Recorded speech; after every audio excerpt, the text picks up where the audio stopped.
What's up, fantasy champions? Spotlight Sports Network is excited to tell you about an amazing deal from Thrive Fantasy, your place for daily fantasy sports and esports. Right now with promo code SS Network, Thrive Fantasy will match up to $50 of your first deposit.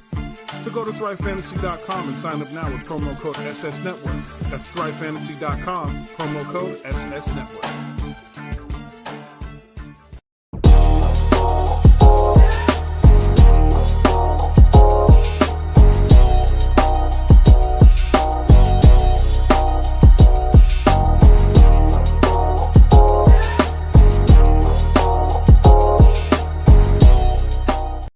Do you like the Oakland A's? Are you a fan of the Golden Knights? Do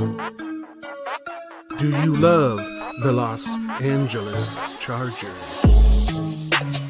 Well then, my friend, you're in the right place. This is the Snake Sports Talk Show with your host, Jake the Snake SIlva, brought to you by the Spotlight Sports Network.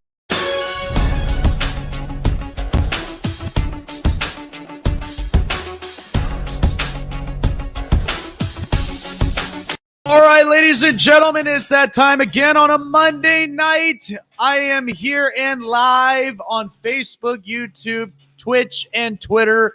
This is the Snake Sports Talk Show, wherever and however you may be watching and listening tonight.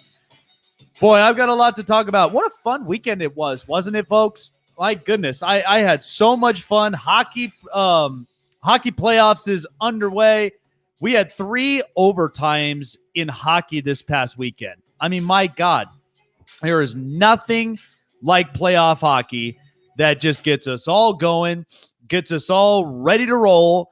So the Stanley Cup playoffs is officially underway, and man, you could not have asked for anything better than that.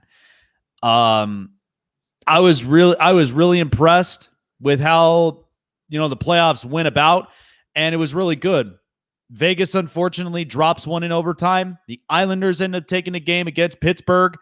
And then, of course, you had the Capitals getting one in overtime, and Tampa Bay looks real good. So there was a lot of takeaways from here. We got a lot to talk about. The NHL playoffs, we got the NBA's play-in tournament. We have so much to do. But by the way, I just wanted to showcase this, but a little souvenir here for the office is, of course, Marc-Andre Fleury with the game-saving puck there against Nick Petan. That was against the Toronto Maple Leafs. Man, wasn't this just fun? Another souvenir to add to all of the collection of my great souvenirs here up on my side. I will be showcasing that here in this podcast office. But I really want to get down into this and talk about this in-play tournament. So a lot of this is different in playoff atmospheres this year. I mean, hockey right now, they're playing with 2 rounds of in-division hockey play. You've also got, because they don't face against different divisions until they get to the semifinals and then get to the Stanley Cup Finals. So that is an interesting look for a playoff. Last year, you had a play-in tournament with in hockey where it was more of just like a qualifiers round in order to start the Stanley Cup playoffs. And I thought that went by so well. It was a lot of fun. In baseball, you had the wild card game. It was a one-and-done deal until it became a best-of-3 series, which I think respectfully, that's how it should be played, because you don't get a perfect lineup in one night, in one game. It's just not possible. So this NBA play-in tournament is going to be really, really interesting. And I don't know how all of this is really going to work and how all of this is truly, how it's truly going to set the tone for the NBA playoffs moving forward. I mean, I'm looking at this whole entire playoff picture, and it's really interesting how we just set this whole thing up. So looking at all of the teams, I mean, you got Utah, who's the number 1 seed. Following them is Phoenix at number 2. The Denver Nuggets at 3, Clippers at 4, Dallas at 5, Portland at 6. And then you have the next few seeds, which goes all the way to 10. That's the Lakers, that's the Warriors, that's the Grizzlies, and then that's San Antonio. So that's all in the West. The East, you have the Sixers as the number 1 seed, first time since 2001. The Brooklyn Nets are number 2. The Bucks are 3rd. Knicks are 4th. Atlanta's 5th. The Heat are 6th. And then all the way from 7 through 10 is the Celtics, the Wizards, the Pacers, and then Charlotte. I can tell you right now, there are going to be 3 games nobody's going to watch. Nobody's going to watch the 3 of the 4 games. I can guarantee you that. Nobody's going to pay attention to Memphis and San Antonio. Here's the thing. Greg Popovich is a legendary coach. We all know that. And the successes that he's had with San Antonio and with the defensive cores that he's had over the years, this year just doesn't look the same. No LaMarcus Aldridge. DeMar DeRozan's probably the only best you got. And then you have the rest of young rookies. And then you have on the other side, and I will argue this, Ja Morant is incredible. Ja Morant is the kind that he does everything with the basketball. Passes, defends, and he also shoots. So Ja Morant might be the only exciting thing. Doesn't mean it's going to be a watchable game. How about the Pacers and the Hornets? Well, Indiana just so happens to just make the playoffs, despite having at least the last few games lost. And then outside of it, you only have Domantas Sabonis, TJ Warren. But this team, I don't know what they're making their minds up. If they're either rebuilding or if they're actually going and competing for playoffs. But I feel like they just punched their ticket in, move on through this season. And then what's the next question for Sabonis?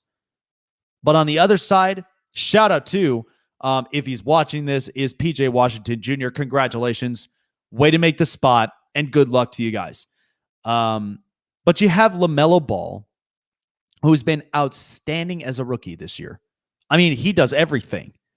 And I thought it was very incredible how he was able to make an impact in a young core team that all they do is just build up their youngsters, and then eventually they get traded off into contending teams. But this year, Miles Bridges, LaMelo Ball, Terry Rozier, PJ Washington, these are some young cats. This is interesting to see from here, but doesn't mean that it will be the most watched game in the playoffs. And then finally, Boston and Washington. The Boston Celtics, I don't know what's been going on. I don't know what's been happening all throughout these last couple of games and in the last season. Boston, for whatever reason, looks like a mess. And it's interesting. And let me just tell you this, because people want to blame Brad Stevens, but Brad Stevens is smart enough that he can coach. Jason Tatum, people don't seem to believe in him, but managed to get to the Eastern Conference Final. And that was what was interesting about the Boston Celtics. And it looked like the young core that without Kyrie, they could eventually win a championship. There's more and more pieces that need to be added for Boston to make that happen. But I feel like they have the right coach. Ultimately, if you're Danny Ainge and you're looking at this thing, what else now needs to happen? I mean, Boston, who climbed up the standings, then eventually took a fall and fell to the 7th seed. Washington, Russell Westbrook, I mean, he's actually playing a much, much better game than anybody would have anticipated, including myself. And Russell Westbrook right now is playing a different type of basketball we ain't seen, or all of us that we've always listed something on Russell Westbrook. But then you have Bradley Beal. I just don't think it's a big-time Washington team, in my opinion. But here's the thing again. Doesn't seem like it's going to be the most watched. I'll guarantee you right now, the only watched game that is going to put faces and eyes on the television is going to be the Lakers and Warriors. That's the only tournament. The only tournament game of the 4 is going to be that one. Because what are you getting? You're getting Steph Curry and the Golden State Warriors, who, by the way, I feel like is an MVP. He big time. He made a lot of adjustments, and his shooting is incredible. Best shooter I've ever seen on the face of this earth. Steph Curry knows what to do, and he's been doing this for a long time. His ball handling skill, the shots, and just the camaraderie and the chemistry he has is incredible in Golden State. Wow, how can you not play with Steph Curry? I think it's one of the big impactful things. And then what do I have on the other side with the Lakers? I've got Anthony Davis and I got LeBron James. But here's what's interesting. And I spoke about this early this morning on the morning show at Spotlight. I think this is the most exciting, probably the most watched game we'll see in a play-in tournament. And it's one that it's a grinder. You don't even know who you're going to pick, whether it's Golden State or it's the Lakers, Steph Curry or LeBron James. They both have faced each other in the past. Steph has had moments where he's beaten LeBron, but remember the team and the group he's had. I mean, it was a very impressive group. But then everybody started to throw a lot of this shade, thinking Steph Curry won't win a championship without Kevin Durant or with Klay Thompson or with Draymond Green. He had a lot of adversities this year that was thrown at him, and here they are again. I mean, Bob Myers and a lot of these guys in the front offices have been trusting themselves within the processes to get them to this point. Now, I don't see them being a completely impactful team in this playoff run, because think about some of the rest of the teams in this, in this playoffs. It's tough. Utah is tough. Dallas is tough. There are a bunch of tough teams. But I think this would be the most exciting game we'll watch to start the playoffs. Because ultimately, you got Golden State, who missed the playoffs last year, and they took a step back. All the injuries started to plague, and then you had to develop your rookies. So now here they are in this position, and Steph is back in the playoffs. LeBron James and Anthony Davis, they're great players, but it doesn't seem like Anthony Davis is really reliable, which is odd to me. You would think this team would have been really good defensively and offensively, but there have been a lot of changes. I'm not disregarding the fact of when it comes to veteran leadership, I do believe that. But I also do think that if you're going to play this thing right, the only thing you would really have to do is you got to trust your core. You got to trust everyone around you. And I feel like the Lakers are in a position where some of these guys are banged up, and it just doesn't seem like the same championship vibe team to me. I think there have been taking a few hits. I really loved the Dennis Schroeder trade. I'm getting minutes and I'm getting points. That's what I'm getting out of Dennis Schroeder. But outside of everything else, I don't really know what to make of the Lakers game. That's why I think my prediction that I pointed out, I feel like that this game's going to go all the way to the overtime. And I feel like Golden State, for as long as we've seen this, could potentially upset the Lakers. Something that's interesting in the cards. Do I think it's a guarantee it would happen? I don't know. But people are going to be glued to the television when the Lakers and Warriors are playing. They are not going to watch Boston against Washington. They're not even going to pay any attention to Indiana and Charlotte. And they're not even going to care who wins when it comes to San Antonio and San Antonio and Memphis. Only except for John Morant. That's it. But the only game is Golden State and the Lakers. Tell me I'm wrong, because this is probably the only one that you're going to get more of those revenues from. And only from the start of the playoffs, because once the playoffs start, that's it. Now we're in playoff basketball. So that's my thing with it. I just feel like that when I'm getting Steph Curry of the Warriors and LeBron James of the Lakers, you've got a really good West showdown. And this is all to punch the ticket into getting further in the playoffs. That's all this is. Golden State's working their rookies. You know, the Lakers are trying to retain the championship reign. So this is all sorts of pressures on their backs, all sorts of pressures on their shoulders. So I'm really interested to see what will happen in this play-in tournament. I think it's interesting. I think it's going to be one we ain't never seen in a long time at all. We've never seen this before. So I'm curious to see how successful this play-in tournament really is going to be. And if it really is successful, then, because I just don't see it being one that I could consider long-term. I really can't. I cannot see this being long-term at all. But what I will tell you is that I think it's something that really will catch the interest of a lot of people, because think about it. When we see LeBron James on television, you already know you're going to be witnessing greatness. When we watch Steph Curry, you're going to be watching one of the best shots in basketball ever, in our lifetime. So I'm really curious to see how this is going to start up, but I think this was great.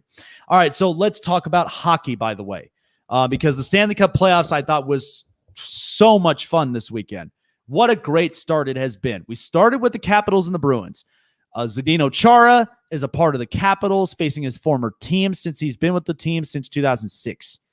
The Capitals take game one in overtime.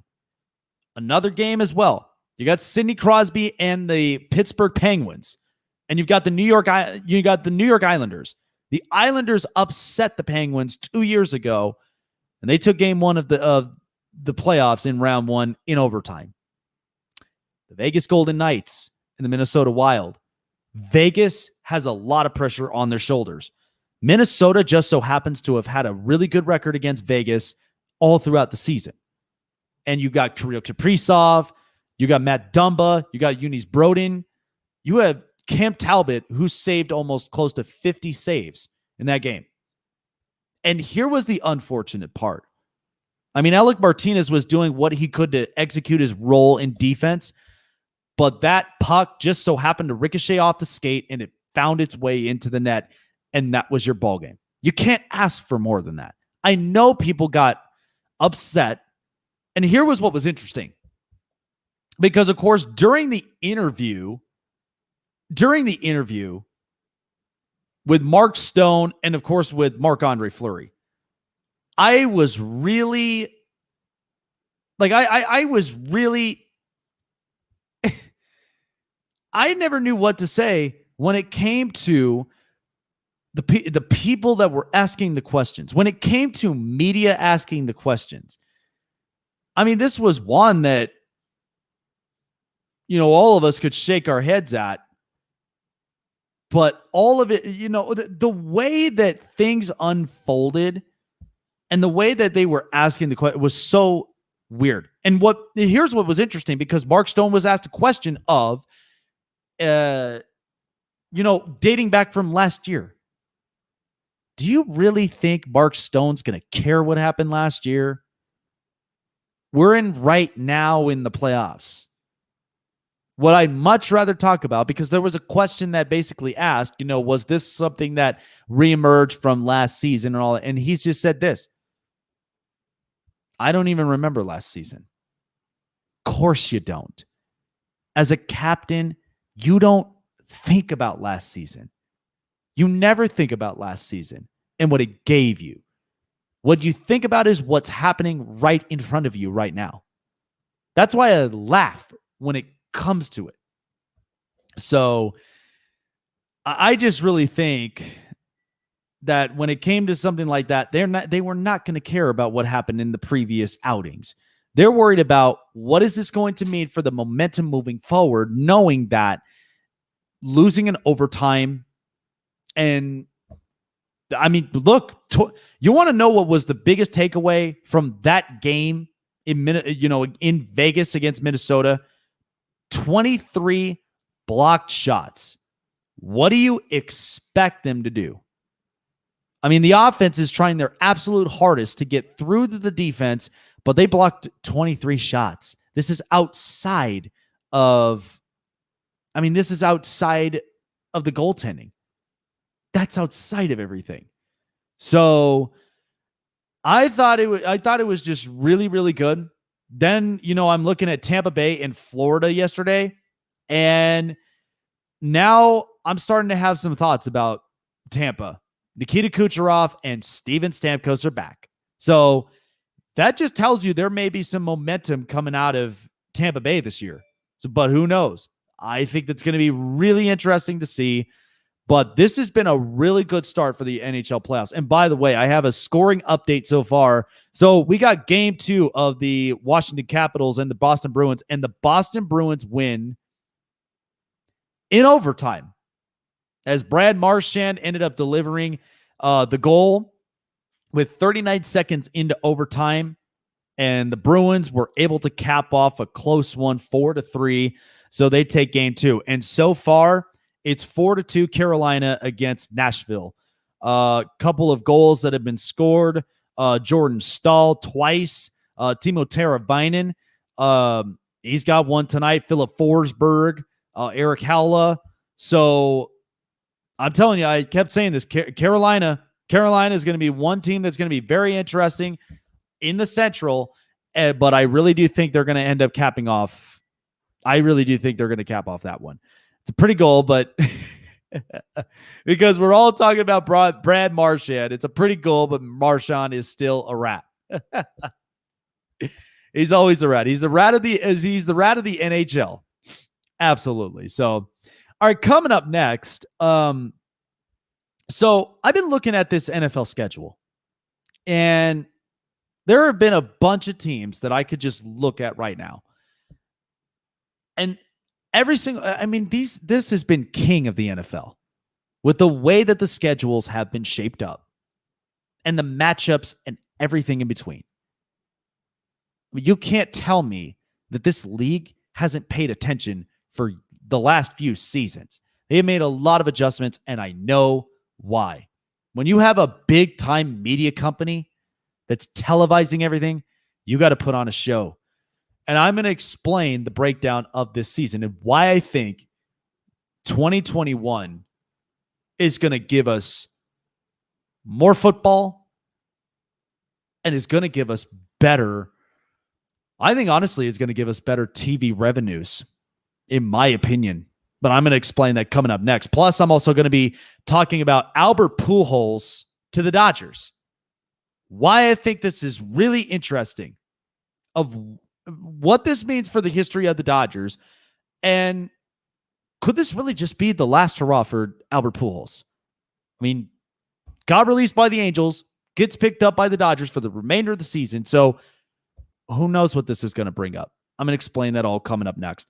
So for all of my fantasy gurus out there, far and wide, wherever you may be, you guys love fantasy sports, and you guys also love winning cold hard cash also at the same time.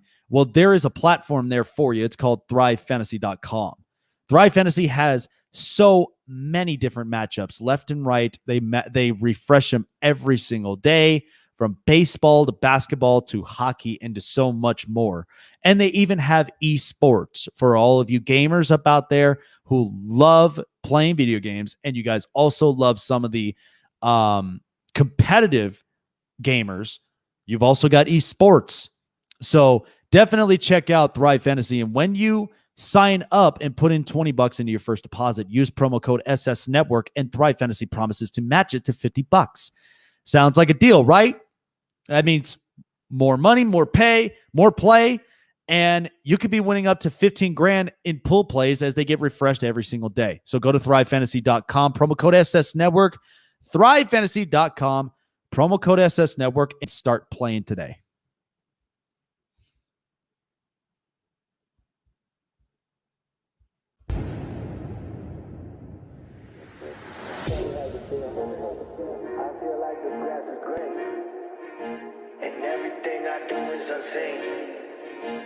But I know that's just in my mind.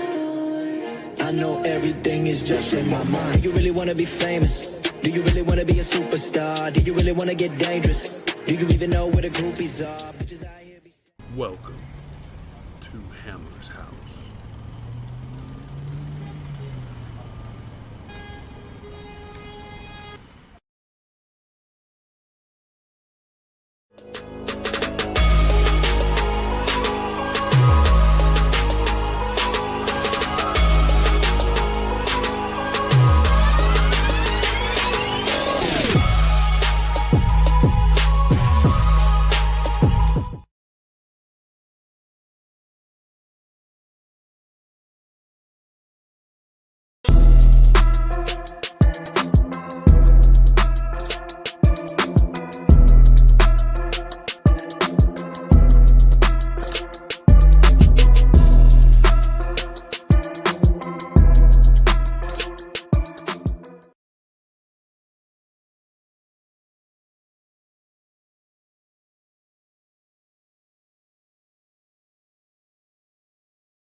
Welcome to the My City, My Game pod show featuring Raider J77, your place for all things Raiders and all things Trailblazers. Brought to you by the Spotlight Sports Network. Make sure you like, subscribe, and hit the bell for notifications.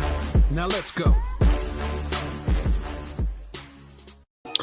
So, of course, as you guys know, if for some of you that ended up missing the deals on everything as far as apparels go, we've got you covered on the Spotlight Sports Network by going to spotlightsportsnetwork.com.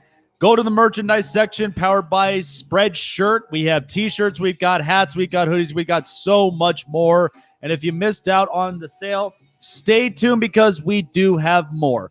You don't want to end up missing it here. Go and get geared up for your favorite network, for your favorite shows, and rep us all together. Rep us all the way all together. We appreciate every single one of our supporters and our fans here who has been with us all throughout the start. So, it's this NFL season is going to be really, really interesting to watch. And I think one is going to be very exciting. One that myself, as a football fan, and always what I've looked at with the NFL. Because this is what's so king about how good the NFL as an organization really has been. I don't care what anybody says. I really don't care. Because you could say what you want to about Roger Goodell. You could say what you want to about all this other stuff. But it hasn't prevented us from watching football, has it? It hasn't stopped us from watching football that we love day in and day out and cannot wait for the season to start. So no matter what we think, we're not taking our eyes off the television when it comes to football. It's too much. There's a lot on the line. So this year, when I looked at the NFL schedule, let me just show you how good the NFL has been. Thursday night, you got the Dallas Cowboys. You get Dak's return from injury. And you've also got CeeDee Lamb. You got a bunch of really good offensive pieces. Zeke, Amari Cooper, Michael Gallup. And you've also got a young defense. And you're taking on the reigning Super Bowl champions and Tom Brady in the Buccaneers. And they brought all 23 of their starters back, which I thought was incredible. I don't know how the GM pulled it off, but all 23 of them are back. They're going to run this thing again because nobody's gone back-to-back since 03-04 when Tom did that years ago with the Patriots. That's the only time. And I think it's interesting, and I think that is how you start a season with the bang. Cowboys and Bucks. Big-time TV ratings. Dak's return from injury. Tom Brady, the Brady Bunch is returned. What else am I getting all throughout the season? I'm also getting a potential revenge game for Sam Darnold. You got the Jets and the Panthers. And what's interesting is you've got the number 2 overall pick in Zach Wilson, which I don't know if he could play. I don't know if he could play. And in a division that is stacked with defenders, that's going to be tough. I mean, the Patriots defense is always clutch. The Bills defense, they play hard. And then you've got Miami and Brian Flores. That's going to be a lot to handle for Zach Wilson. And Sam Darnold, we've had so many conversations about him that he just comes up short for the Jets. He's not exactly the type of quarterback, all this and that. And he's going to prove to everybody in the NFL, he could play. I know he could play. I have seen his accuracy. I have seen his pocket presence. He can play. And for him in Carolina at home against his former team is going to speak a lot of volumes. Because then it's not going to be Sam Darnold or the Jets. It's going to be against Adam Gase. That's what it's going to tell you. It's going to send a message to Adam Gase that you just can't coach in this league. You really can't coach and you really cannot develop. And it happens. What am I also getting? I'm getting the Dolphins and the Patriots. I'm getting Brian Flores, former defensive coordinator, against one of the best in Bill Belichick. And it's always just one of those tough grinders. But it's going to be very interesting of how that game is going to come about. What else am I also getting? I'm getting the Bears and the Rams. What's interesting about the Bears, I mean, the defense with Khalil Mack, Akeem Hicks, and so many others. I'm getting a real good defense against Matthew Stafford in LA. And what's interesting about this is what's funny. I mean, you think about his best friend, Clayton Kershaw with the Dodgers. It's LA Magic.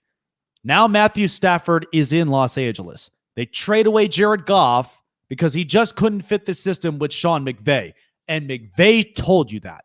So now in comes Matthew Stafford, where we have said this over and over again in the last few years that he's got the talented arm. He's got the accuracy. But where in the hell is he going to get an offensive line? He's going to get a much better offensive line. I think he's going to get a much better run game with Cam Akers, and he's got weapons. So there's no excuses for this. And he does have a supportive defense. Now, I like to see how the secondaries really play out without John Johnson and Troy Hill. But, I mean, the Rams, it's prime time. I mean, that's one game that's right there prime time on Sunday night. What else? Ravens in Las Vegas against the Raiders. Lamar Jackson taking on Derek Carr and the Raiders on Monday night. I mean, all these games that I'm looking at all the way through on week 1 and how you're going to start this year off, I think is great. And it only gets better from here. It gets so much better from here because there are a bunch of games that you're going to watch this. You got in week 2, you're going to have Dallas in Los Angeles. You're going to have the Cowboys taking on Justin Herbert and the Chargers in SoFi. A big time game. I mean, highest paid, loves their football, and then they come into a big media town in Los Angeles. They love it. So I think the NFL was absolutely king about this with the whole season. So people that tell me they're not going to watch the NFL season, how could you not?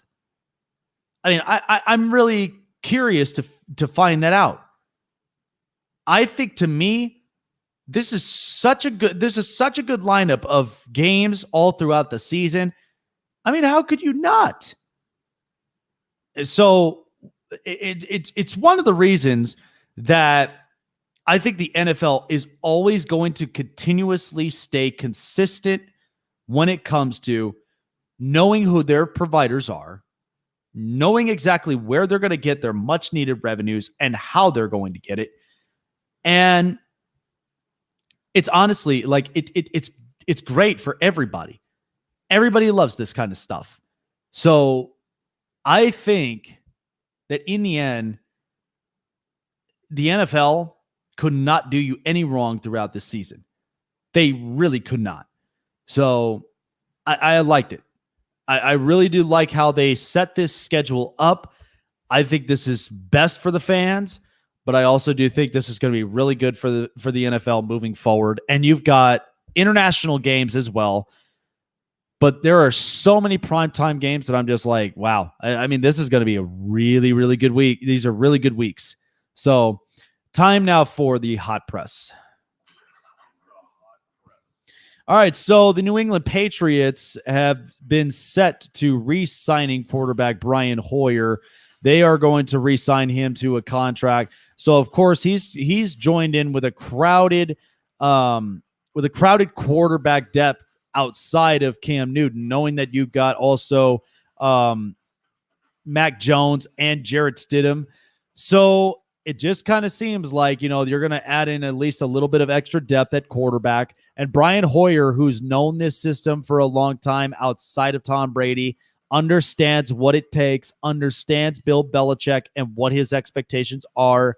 So Brian Hoyer, he's going to be staying put with Bill Belichick. So,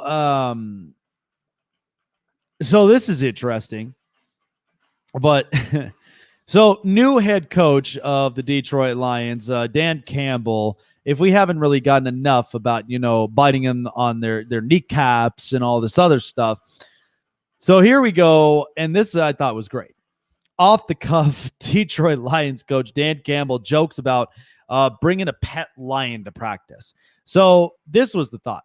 If bringing a Super Bowl to Detroit required losing an arm, then new Lions head coach Dan Campbell says he would be armless. Although Campbell has yet to coach an actual game in Motown in his first year, making an early case of one of them, which was an off-the-cuff style. So he said, he was up on Pardon My Take podcast where he shared it, that he may actually bring around he presented the Lions owner, Sheila Ford Hamp, about having a pet lion around the team's practice facility.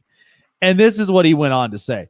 I don't think we're going to be able to do it, but I would love to literally just have a pet lion, just a legit pet lion on a chain, a big-ass chain, and he really is my pet. We just walk around the building. We go out to practice. We're at 7-on-7. We're behind the kicker when he's kicking. There we are.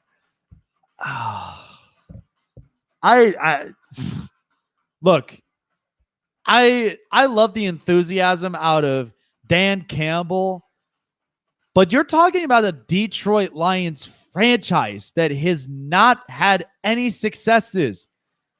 I mean, you've got Jared Goff, who's got a chip on his shoulder that he has something to prove against the Rams. And you don't have Matthew Stafford. You don't have Megatron. You don't even have any of these guys. And you're talking about bringing in a pet lion. Something about sports superstition just really, it really takes my interest, but it's so strange to me when you have a franchise that has not had a successful go around for ever since it even became a franchise. I don't know. I just really think that this is just kind of nonsense to me. Look, we don't even know if Dan Campbell can coach. That's the thing.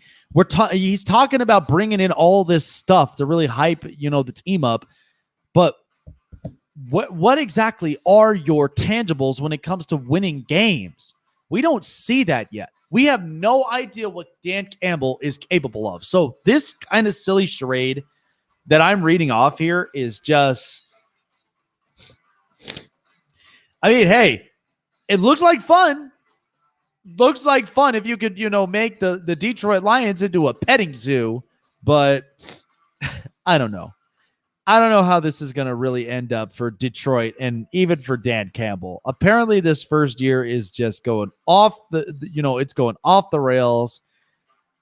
Oh boy, really, really interesting. But so this I thought was really interesting. So Lonzo Ball, as we know, the New Orleans Pelicans did not end up making into the playoffs this year. But Lonzo Ball is set to be a restricted free agent, and he said he would love to return to the Pelicans. So, of course, there were a couple of conversations, but this is what Ball said specifically. That's a conversation between me and my agent moving forward, but obviously I would love to be back. I built a bond here with the coaches and the teammates who are here. I definitely wouldn't mind coming back at all. So it kind of tells you what the difference, like as far as the change has been for Lonzo Ball in his career, because you have to think about it. You're overcoming a lot of just the family adversities. LaMelo Ball is balling out right now in Charlotte, and they're in the playoffs. And then you're looking at how Lonzo even got to this point of being there in New Orleans. You have Zion Williamson, Brandon Ingram, Drew Holiday.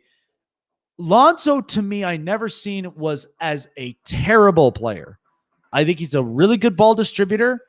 I think he's one that you were looking at a different type of Steve Nash-like things, because even Steve Nash didn't even have to score so many points. He was a guy that loved to distribute the ball, loved to open up the court, and even for the perimeter, for everybody to get their opportunities. So, I mean, you ask yourself, because I feel like literally Lonzo Ball would not be New Orleans' biggest problem. I don't believe that. But I think if he returns to New Orleans, I think this is a really, really good thing for him. He's built a bond. And again, outside of family reasons, I think he's really kind of dug into this culture. And I think he's really, really set the tone and set the mark for the New Orleans Pelicans. But who knows? Everything's just got to click at the right moment to make the playoffs. All right, so that was the hot press. Coming up next on my best for last here, because this is going to be at least a little bit of my prediction for the NBA. Only just for the play-in tournament. I know a lot of people have, I might actually just get into this just to kind of wrap this up, because my biggest take-up on this, because the play-in tournament, you got 4 of them. You got 2 in the West, 2 in the East. Again, as I've said before, I think the Warriors and the Lakers are going to be the most watched game just to really start the playoffs in general. I really think that. And I think it sounds about right. Yeah, I mean, you're going to get a lot of these television revenues. So as far as the Memphis Grizzlies and the San Antonio Spurs are concerned, I mean, listen, this is nothing against Greg Popovich, and I've said this before. Nothing against him. But I feel like Ja Morant and the Memphis Grizzlies will win this game. I really think they're going to end up winning this game, beating the San Antonio Spurs, because it's just not it's not the same Popovich group. This is a bunch of young kids outside of DeMar DeRozan. I don't know how good their defense is, and neither how efficient their offense is. So, I mean, they made it into the 10th spot. I mean, it's another recognition for Popovich, but this is nothing, no knock in his career. But I'm just looking at it from a talented standpoint, because Ja Morant could do literally everything. Open the court up for everybody and really distribute the ball and take the shots. I mean, Ja Morant has been doing all of this. I think he's very impactful. I think also it makes his teammates impactful just by the way he really just sets the tone. So I feel like Memphis is going to beat San Antonio in this game. And then you've got the winner from there and the loser. I felt like this is weird to me. This is really, really weird to me. But you're going to... So the winner, here's what's weird. You're going to have the winner.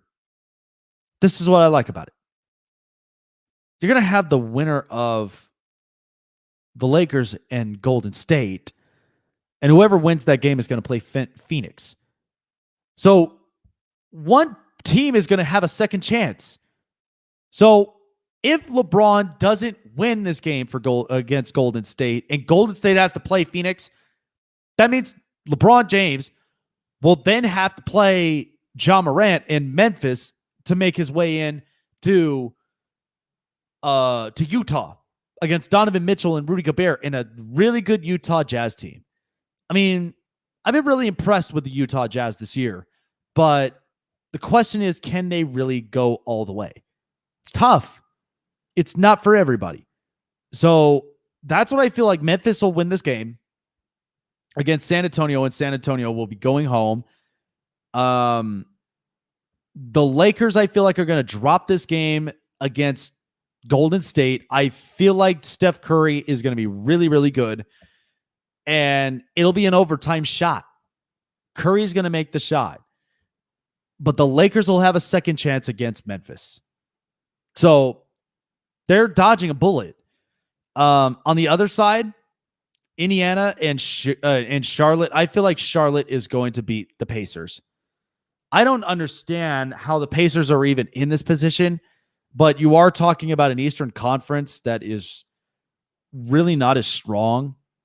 And so a young core like Charlotte, who's been really, really good with every single one of the young core guys, I think Charlotte's going to move on and win this game.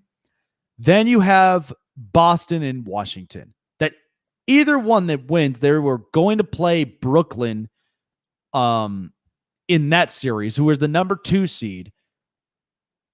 And then they're going to end up playing the winners of Charlotte and Indiana. So there's a lot to really look into. There's a lot to really look into. But I feel like if Boston doesn't end up winning this game, then they have to play that winner of Charlotte and Indiana.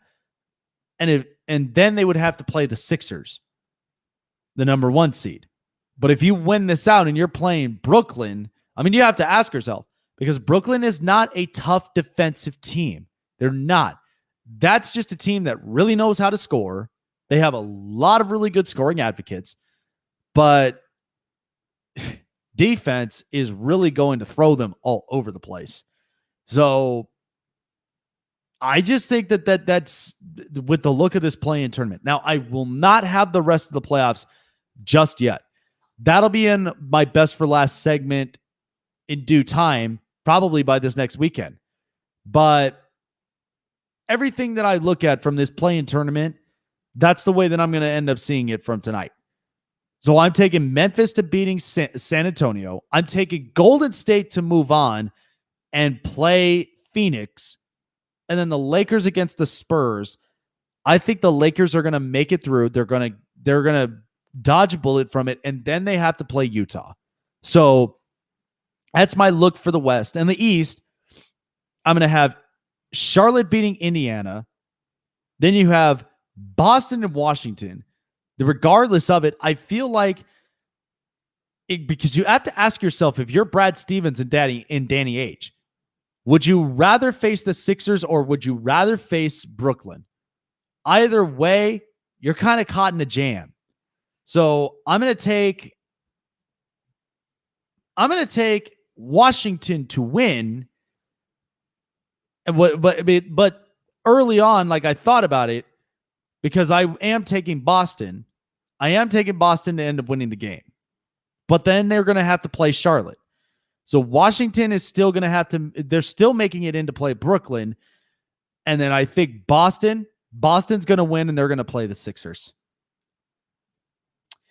It just seems like there's a lot of complexity with all of this because I'm confident yet not so confident in the Celtics' play. I'm confident in it because Jason Tatum's been in this position. He's had to overcome a lot of adversities. Charlotte's a young group, and Indiana just doesn't look like they're a team that really wants to be in it. Memphis is good. Ja Morant makes them better. The Lakers have a lot of adversity than versus what last year gave them. And then it's the return of Golden State and Steph Curry. So however you look at this thing, folks, there's so much to break down in so much time. But I'm going to guarantee you that. That's just what I feel like is going to be the look. That's what it's really going to look like. The NBA playoffs has been such an interesting look. I mean, who are you going to take? Who are you really going to take between Golden State and the Lakers? I just think that Steph Curry, the way that he's been putting up the numbers, it's unbelievable. And I think makes a lot of sense. So however you look at this thing, folks, I mean, this is really, really good. This is really, really good. I like how things really just matched up from here. But yeah, I think it's going to turn out. I think it's going to turn out really good. I just don't know with how we're going to look at with the NBA playoffs and how the rest of it's going to move forward in the next couple of years. But yeah, it's going to be crazy. But real quick, I wanted to say this about the Albert Pujols thing. Albert Pujols to the Dodgers. I don't know what the hell that they were even thinking about getting Albert Pujols. Back end of his career. By the way, the Angels finally figured that out. I mean, 10 years into the contract. What is that giving you? It's only giving you one playoff appearance. One postseason appearance for the Angels. No pitching. Not even just clutch situations outside of Shohei Ohtani and a bunch of others. This has just not been good for this Angel franchise. That's why the general manager got fired. That's why, they had to change. They had to change managers. But I'm looking at this from this standpoint right now, and just the pitching is still stays the same. It still looks like that. So until the Angels really do wow me, because I've always loved talking about the Angels, and I talk from a reasonable standpoint. I really, really do. I talk from a reasonable standpoint about how the Angels have been looking over the last couple of seasons, and it's not good. You let Mark Trumbo walk. You've had a bunch of real good prospects slip out of your hands due to trades, and then big-time free agent signings. You never once, like even in the offseason, when you had all the big-time pitchers, Garrett Cole, Madison Bumgarner, Steven Strasburg, you couldn't land any of them. You couldn't land either of them to contracts. And something like that just tells me even in an LA market, how truly invested they are in getting Mike Trout a World Series championship. Is it ever going to happen? I mean, he's got 13 years of that contract, folks. Last thing you want to do is waste away more of those years, especially when he's in his prime. You want to waste those years away, and then it's going to take him an awfully long time until he does. You decide. But I'm looking at this now from the other side on the Dodgers with getting Albert Pujols. I mean, I don't ever see him, even having or retaining a spot. I really don't. I see him more as a guy that could be a veteran leadership guy who could be a real good hitting coach for all these youngsters and also fills in because of the injuries that has happened in their lineup. So who knows? Who really, really knows? But I just look at this whole thing, and again, Albert Pujols, there is no knock to his career. Multi-MVP, two-time World Series champion, long-time All-Star. The guy is ridiculous. I am not shunning that away. When you're in the tail end of your career and you can't do it no more, like, trust yourself enough that you've put your body through longevity. I mean, we do this in life all the time. We invest so many years into one place that if it just feels like that the energy and the vibe just doesn't seem the same, but you've done what you could and you've achieved every single accolade, you've achieved every amount of greatness. I mean, there's nothing wrong with it. There's nothing wrong with it. Pujols has been an absolute great guy. I mean, God, he was fun to watch in St. Louis. He was an absolute monster. That's why they called him a machine.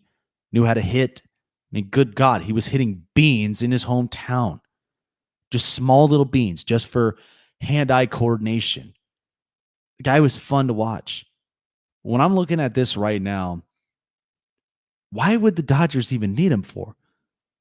They wouldn't need him for ticket sales. The Dodgers don't struggle for tickets. I don't see the point here.